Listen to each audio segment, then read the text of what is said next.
Om Namah Shivaya.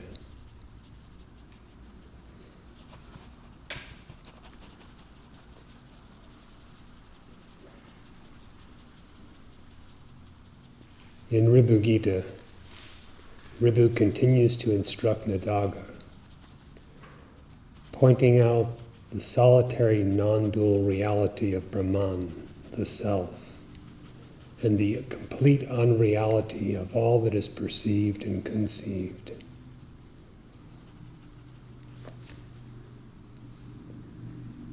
Taking up again in chapter 5, verse 73.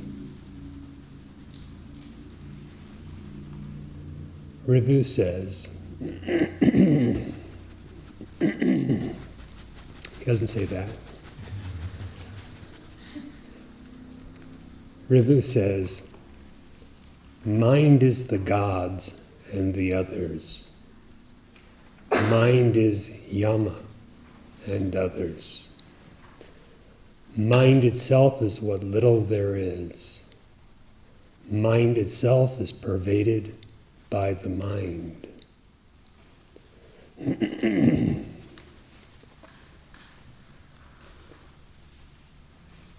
The first two phrases, mind is the gods and the others, mind is Yama, god of death, and others, may be understood to indicate that all beings, however differentiated, whatever their characteristics seem to be, are all of the nature of the mind. And without the mind, there are no such things. That is, differentiated beings, other than absolute being, is a product of the imagination of the mind. We may also understand it in addition like this. Mind is the gods. When looking at experience, you can consider it an accident of matter, or you can consider it, all of it, the activity of the divine. Because the activities are numerous, the references to gods, according to the attributes of the particular power or force involved that affects one's experience of everything.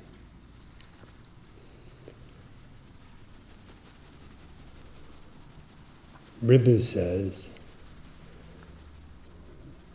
the power or powers, therefore, that govern all that is experienced at any time by anyone is really just the mind. And apart from the mind, there are no experiences and forces governing those experiences.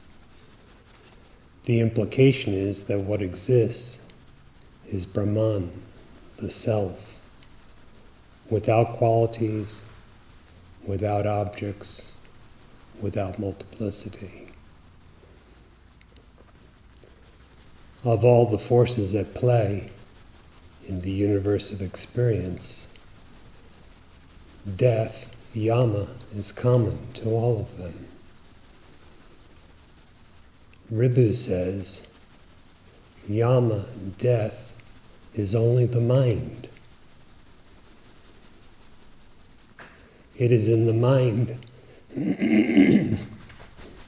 that birth is conceived.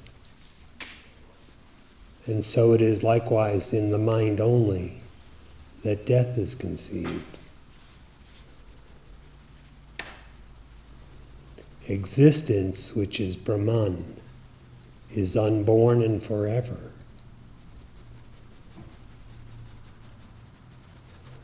Only in the mind is a beginning and an end to existence, ever conceived or imagined, and that according to the forms assumed by the mind. So he says, death and others, that is, anything similar, is only the mind. Without the mind, could there be any conception of birth or death, creation or destruction? When the mind is not, where do all such things go?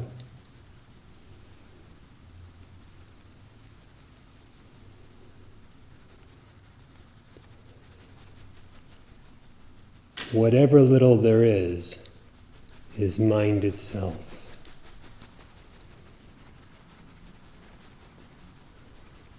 Whatever you consider to exist, whatever the thing or activity, it is only the mind. It is known only by the mind and in the mind.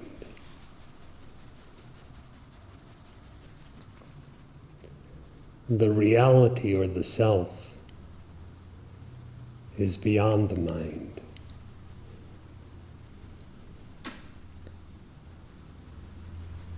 It is not what appears. It is not governed by anything else, nor does it govern anything else. For in the absolute existence or the self, there is only one, without difference and invariable. Mind itself is pervaded by the mind. We could interpret this as well as mind itself is composed of the mind.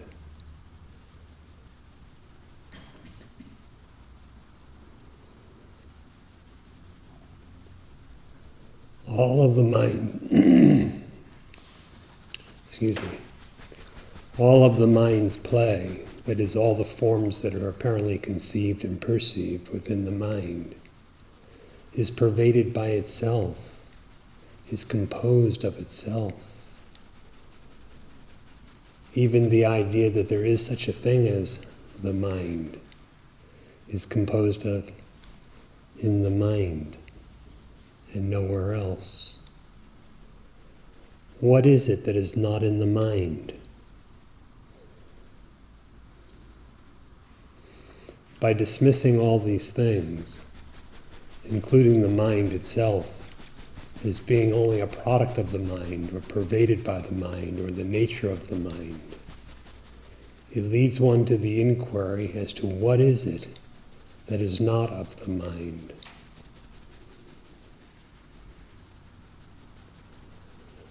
Whatever is not of the mind is inconceivable, realizable, but inconceivable.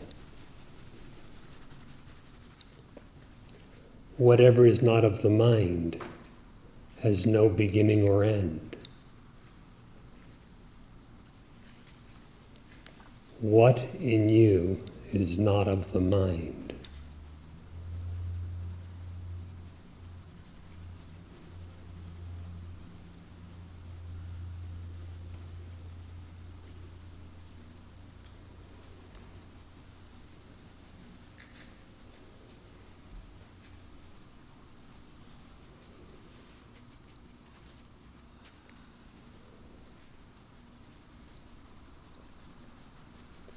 Verse 74.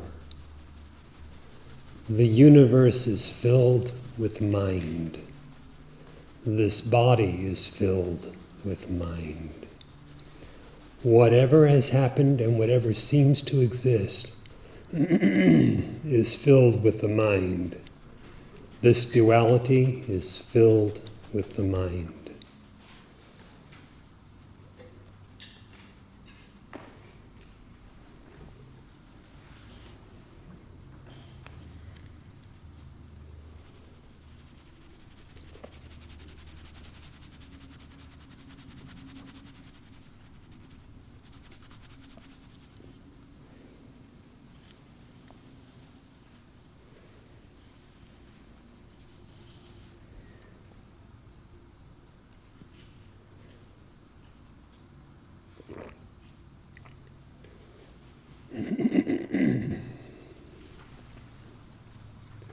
The universe is filled with the mind.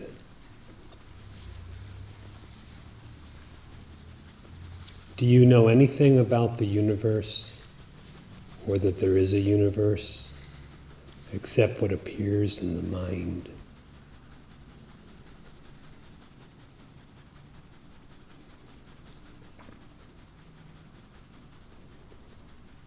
Change your state of mind, and the world or universe apparently perceived changes accordingly.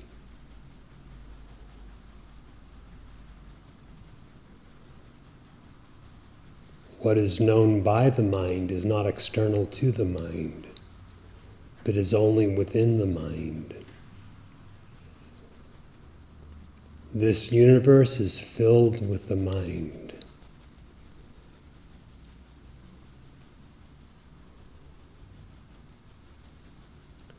Just like the universe you experience or appear to perceive in a dream is filled with your mind.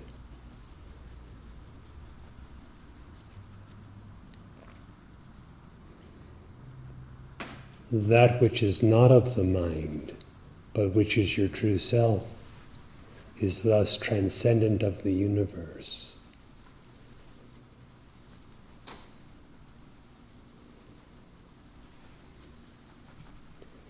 This body is filled with the mind.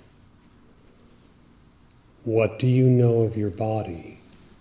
What do you experience of your body apart from what appears in your mind?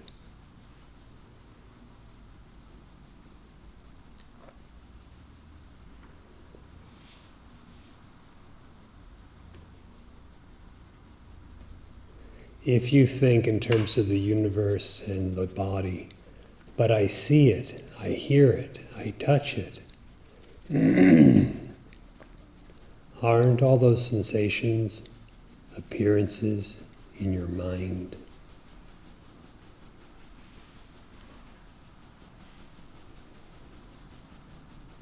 If they are only appearances in your mind, they are not the abiding reality. They are made of the stuff of imagination. What then is real?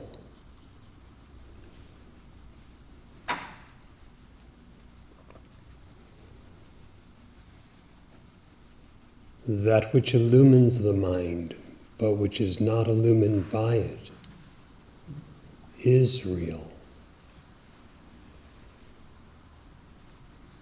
What is that?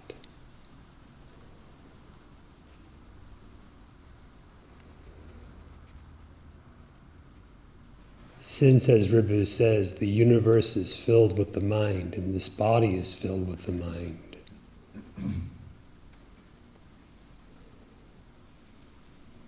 the consciousness which knows all, but which is known by none, must be transcendent of the universe and of the body. That transcendent consciousness is the reality of your existence.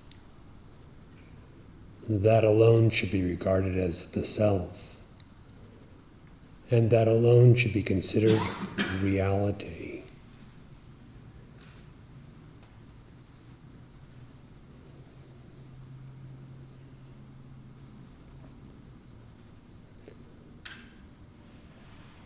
Understand this deeply for yourself.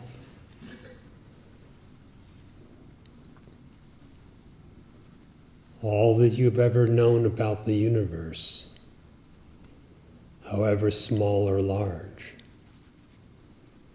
all that you've known about your body and the experiences had by your body are composed of the mind.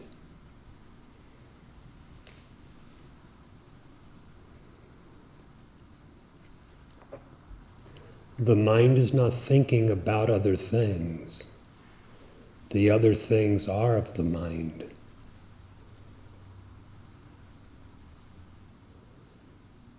Mind itself is pervaded or composed of the mind, as he stated in the previous verse.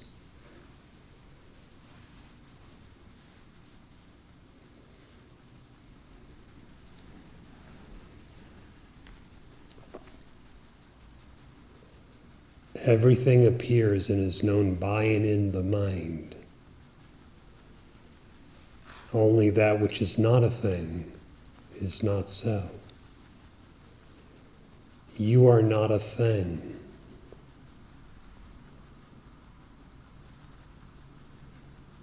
You who know the mind are not in the mind. Who are you?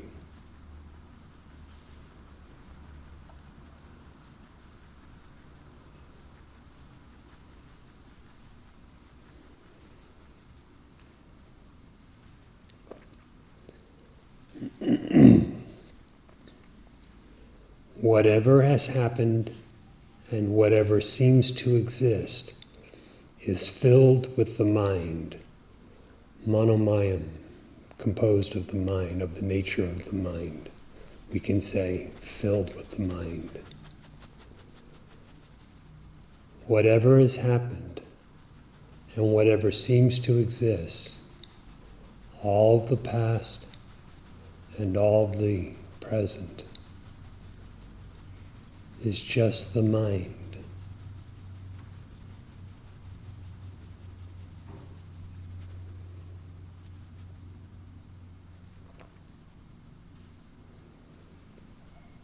Then in truth, you, the self, have no past. That's just the mind. Likewise, you have no present. That is most certainly just the mind.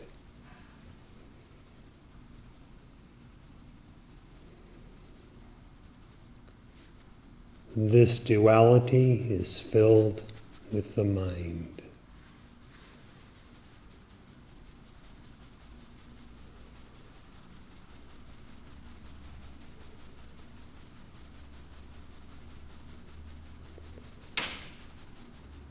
Dualism is a product of imagination.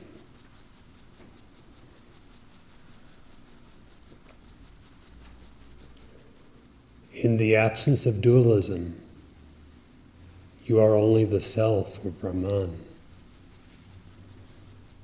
which is absolutely one and undifferentiated, without a second, without anything other whatsoever. If you are only Brahman, what exists for you? For Brahman, there is only Brahman, and nothing else ever.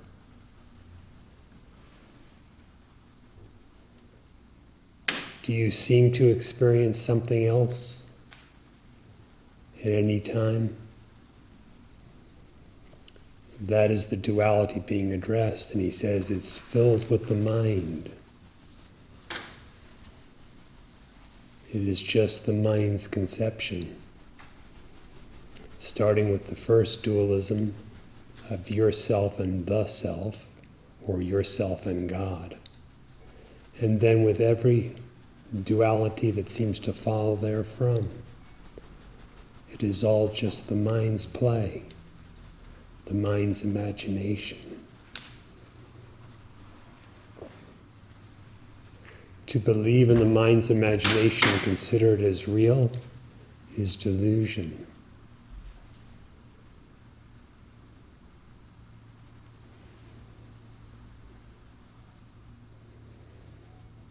To stand beyond the mind and therefore beyond all duality is true knowledge.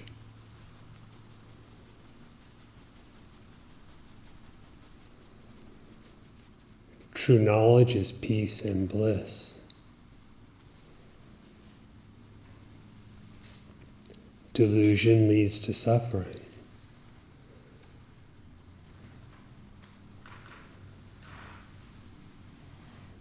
So an Upanishad says, where there's duality, as it were, there is fear.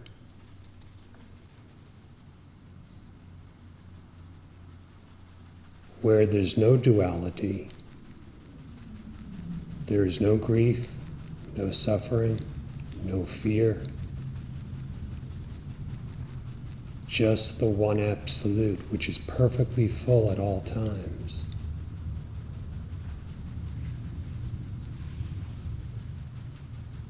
Non-duality is truth.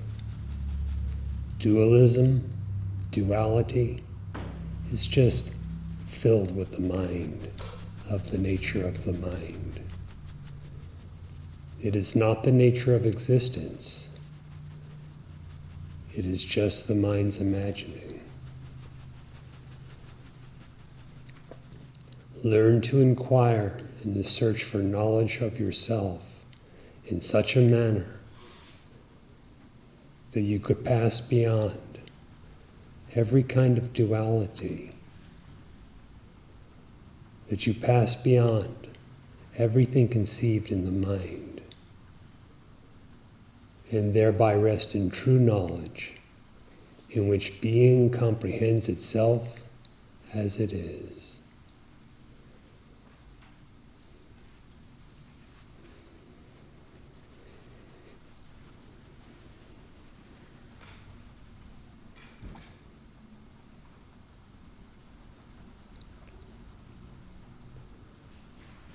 Verse 75.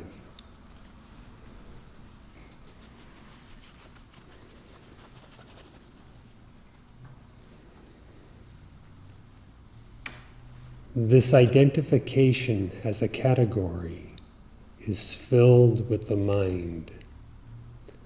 This attribute is filled with the mind.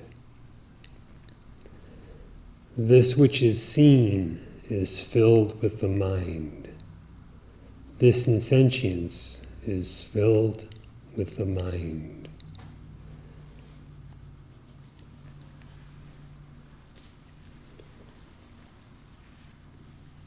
This identification as a category is filled with the mind.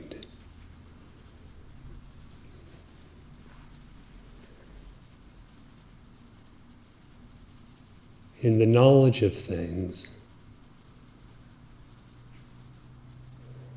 one establishes in the mind various categories in order to know or explain, apparently, one's experience.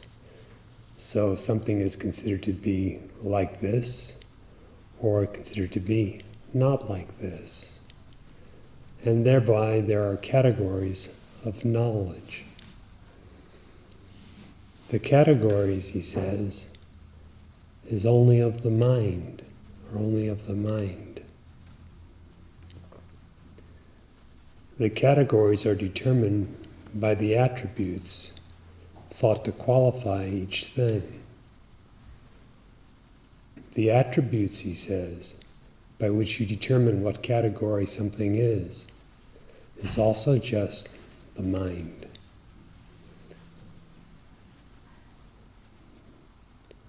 Between the things and their attributes is all that is objective, the seen. And he says that which is seen is filled with the mind. Because the seen or objective is not the knower, and similarly the attributes and the categories of things known, is not the knower. They are regarded as insentient, jhatam.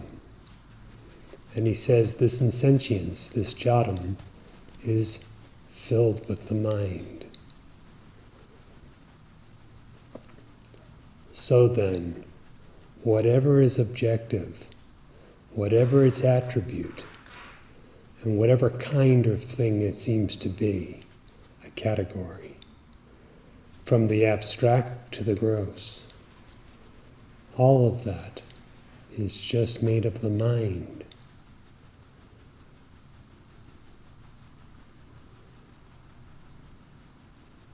Knowledge that is beyond the mind must be different than all this.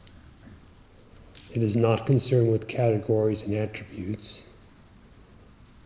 It is not a conception about the seen. Real knowledge is self-knowledge, and is the knowledge of the knower, the unseen seer of all that is seen. That has no category. There is nothing like it and nothing different from it. That has no attribute. It is attributeless. That never becomes the seen. You can never be an object to yourself. What then are you? If you are not the object, and you're not anything known, what are you?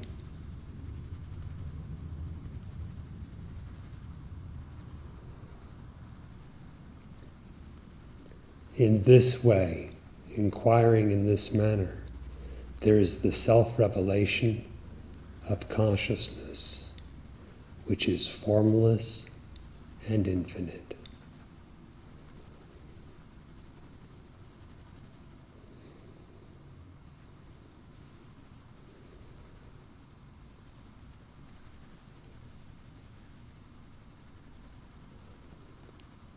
Verse 76.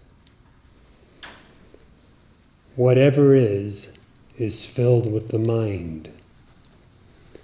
The mind appears as the individual soul. Ignorance is due only to Sankalpa. Difference is due only to Sankalpa.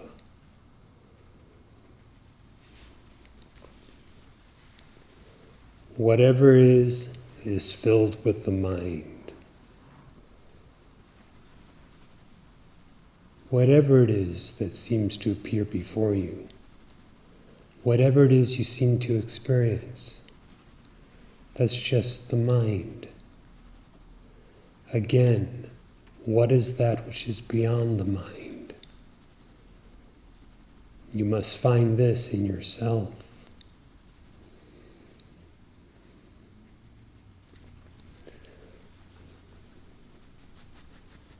The mind appears, the word in Sanskrit is titam, stands, as the jiva, the individual soul.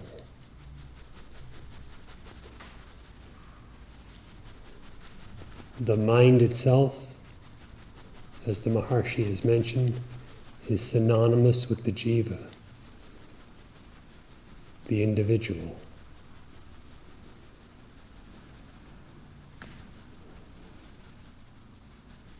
The idea of an individualized knower is the mind.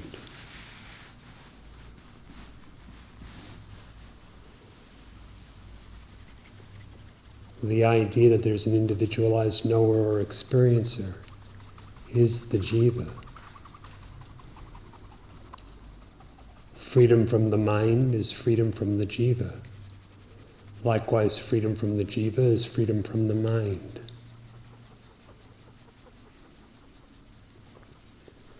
As long as one conceives of himself as a jiva, as an individual being, he does not know himself. And not knowing himself, he does not know reality. but it's just dreaming in the mind. If inquiring to know the self, you negate as a definition of yourself, of reality, everything that is conceived in the mind, what remains, self-luminous, knowing itself as it is the reality. And this indeed is self-knowledge.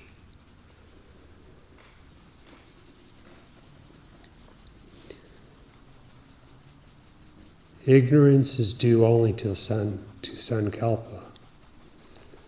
The only is in the wrong place in the book, so I'm reading it correctly. It says ignorance is only due to Sankalpa, but it should be is due only to Sankalpa. Whatever is only the mind. The mind itself is the apparent individual. What gives rise to the individual? Only ignorance. Or we can say ignorance depends on the assumption of individuality, even to appear. Either way, it is due only to Sankalpa.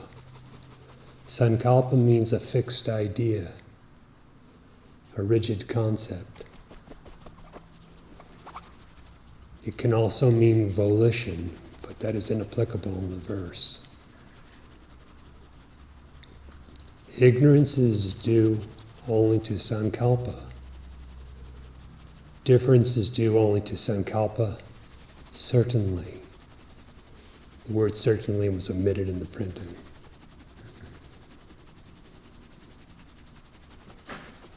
Difference is a product of ignorance. By a product I mean that it is composed only of ignorance and has no reality, has no actual existence.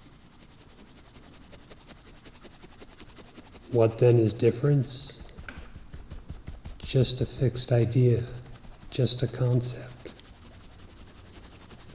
What is ignorance? What is it due to? Only the concept.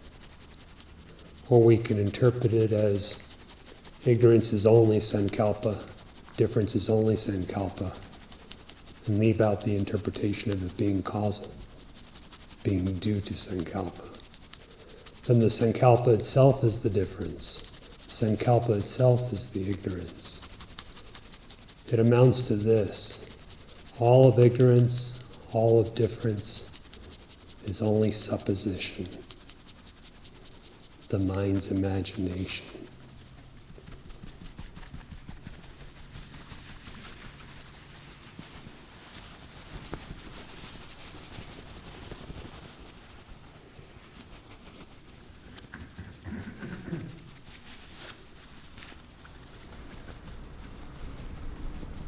In Vichara Sangraham, Essence of Inquiry,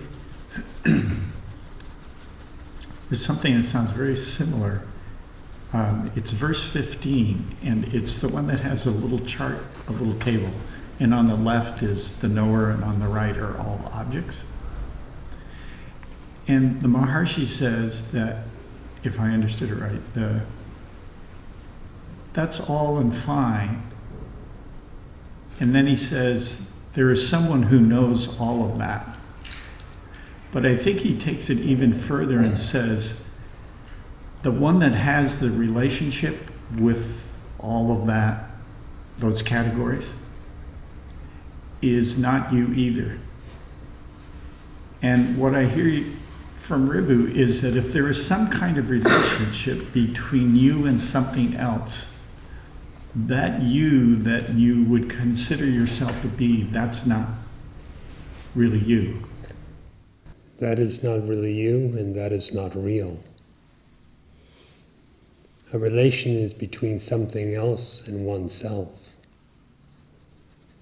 The idea that there is something else is just a sankalpa, just the mind's imagination. The definition of you as a perceiver who can thus perceive something else is also a false definition.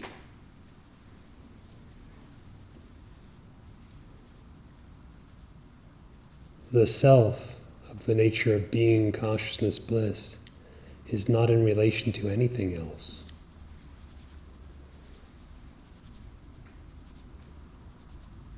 Nor is it apart from anything else. The question of anything else does not arise.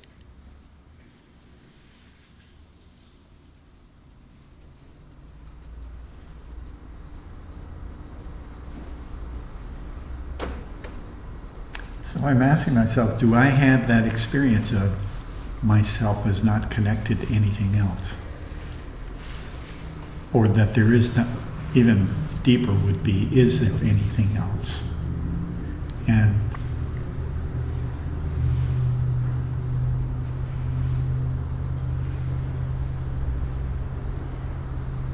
I do find things.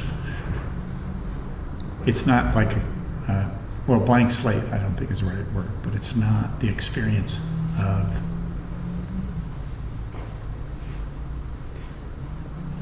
that there's nothing other than the self. You know? And the first thing to understand, therefore, as Ribhu is expounding, is that all the something else, whether it's slightly different or very much different from yourself, all of that is just in your mind.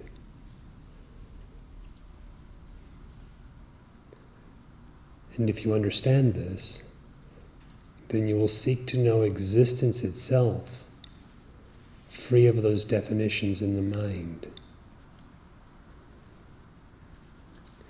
Since the existence is your existence, and the idea of there being another existence is only in the mind, you must inquire, who am I? And thereby the truth is revealed.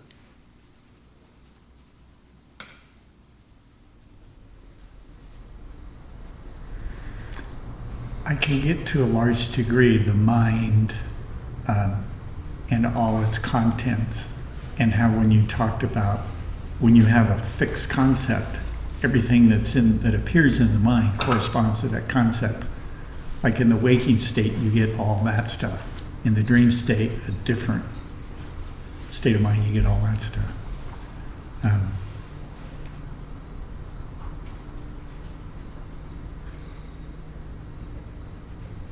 I see where I need to go. You can see the waking state of mind composes the waking state experience. Just like the dreaming state of mind composes the entirety of the dreaming state experience. Nothing appears in the dream state that is other than the dreaming state of mind. The one thing that's invisible in the dream, the consciousness which illumines it all, does not appear in the dream. That's real. But whatever appears in the dream is just the dreaming state of mind and is not at all real. Similar is it with this waking state. The states and their content are created and destroyed on a regular basis. You exist throughout.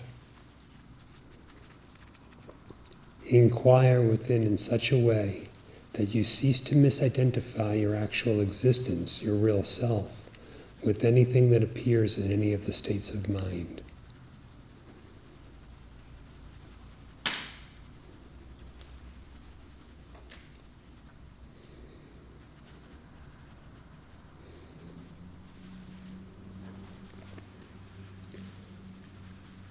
Verse 77. Empirical knowledge is only Sankalpa. Vijnanam has been translated as empirical knowledge. It could also be translated as awareness, as the word awareness is usually used, which can include the awareness of anything, or the ability to be aware or to know anything. Vijnanam is only Sankalpa. That is, empirical knowledge or awareness is only a concept. If it were real, it would exist always. But what happens in deep dreamless sleep?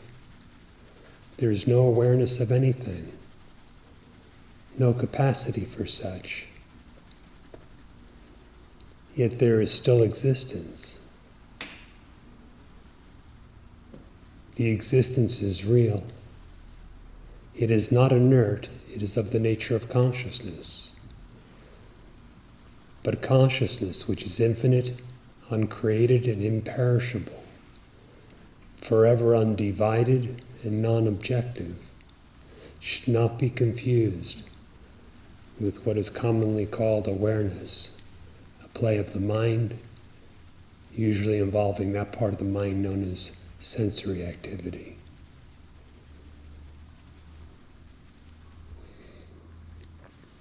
The pairs of opposites are only Sankalpa indeed. Time also is only Sankalpa. Space is only Sankalpa. If you're following the book, I inserted indeed and also. Those are just small words that were left out in the translation.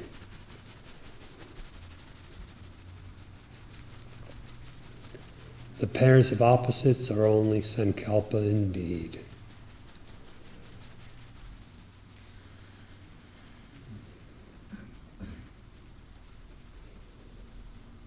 What are the pairs of opposites? Everything dual in character. Yourself and another. The world and yourself. The difference of God and yourself.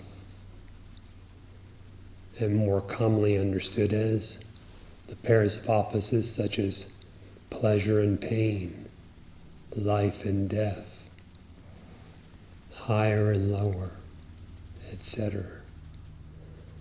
All such difference, all such pairs of opposites are only, Ribhu says, Sankalpa, just a concept.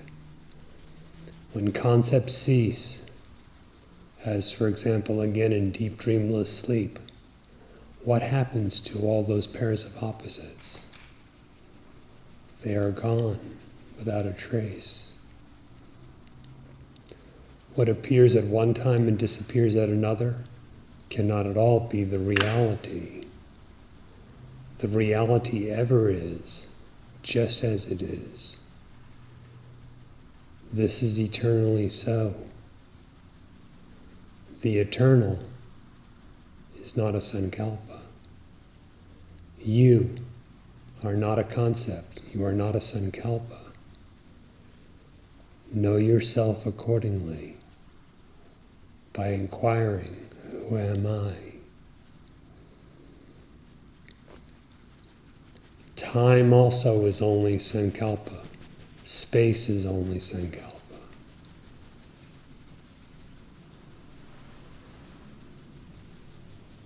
The entire phenomenal world seems to play out within the context of time and space.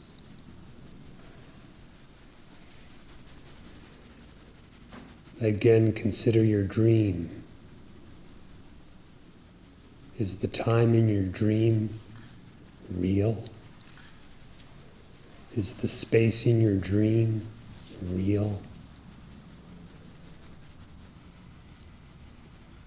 If you have a dream that lasts for years, apparently, is it real?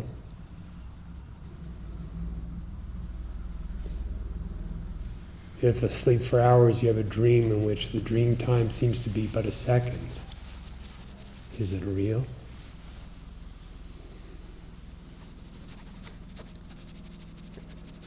If in a dream you see large vistas, entire planets, are those real?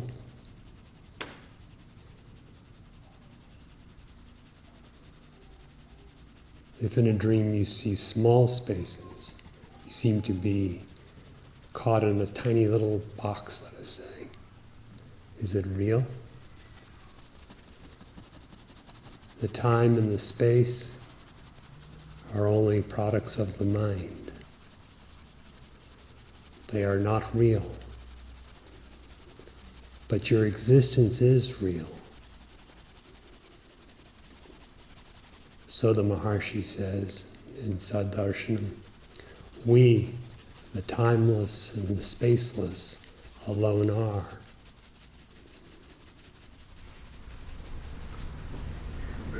I just want to go back for a minute to this sense of existence. Because in the waking state, it always seems that the sense of existence has a bodily quality to it.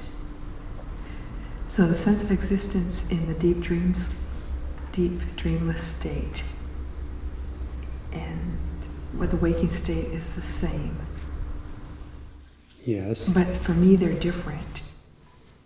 The sense of existence is the same, but in the waking state you attribute the existence to the body. That is the ignorance. Right, so you're talking about that anything that is sensory, so that must have a sensory quality to it then, the waking state sense of existence. The sense of existence doesn't, but the body that you superimpose on the existence, apparently combining the two, Yeah. that involves the senses. But such superimposition is merely a concept, a delusion, Right. not the reality. Okay, that's always been a confusion, because the self is continuously realizing itself and has absolutely nothing to do with anything that of the mind, is what it seems to be. I guess continuously would mean time, but that's the closest I can say to what it seems. First distinguish the self from the body. Then the rest will become clear.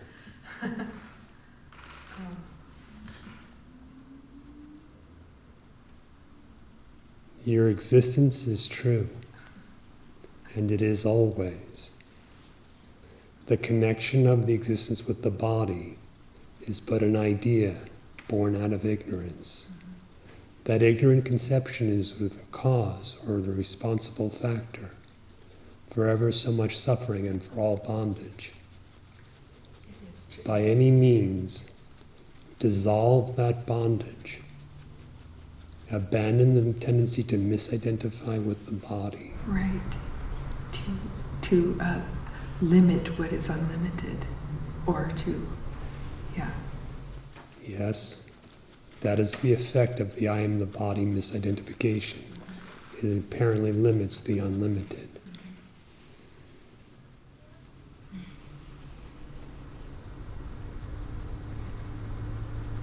Gets really quiet then.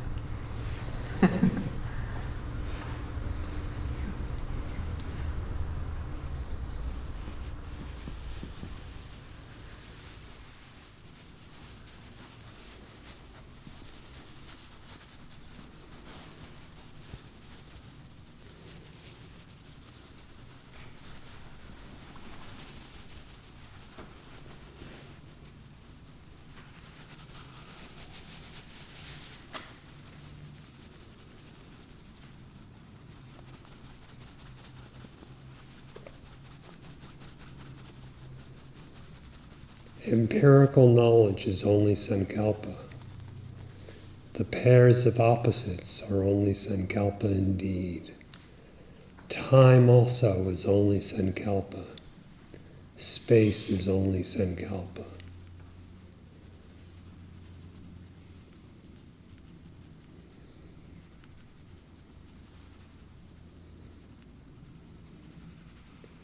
If all this is just a Sankalpa, just a concept, what is real?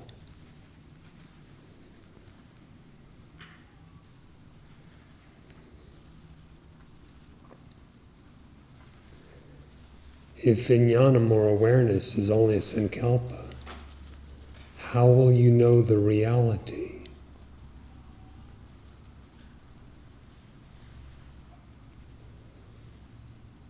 by non-conceptual knowledge.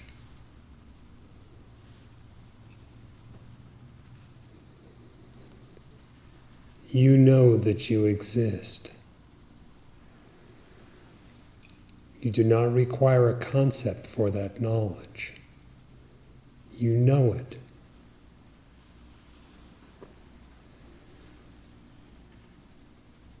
Start with that.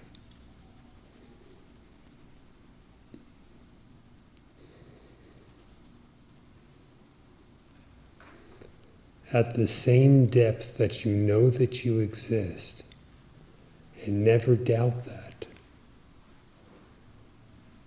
you should know what the existence is. Not by conceiving of attributes. It is like this, it is not like that. But by direct knowledge. In the same way that you know that you exist, without conceiving of it in any particular way.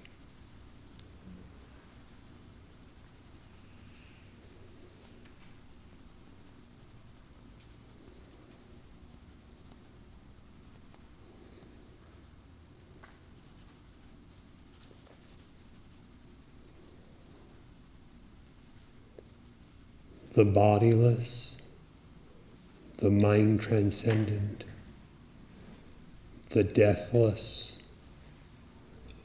the locationless, the timeless. Such you are.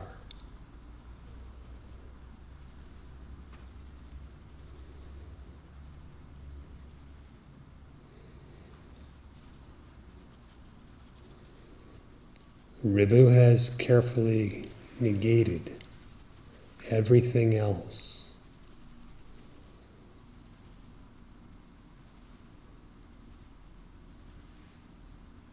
That which is impossible to be negated at any time alone is what you are.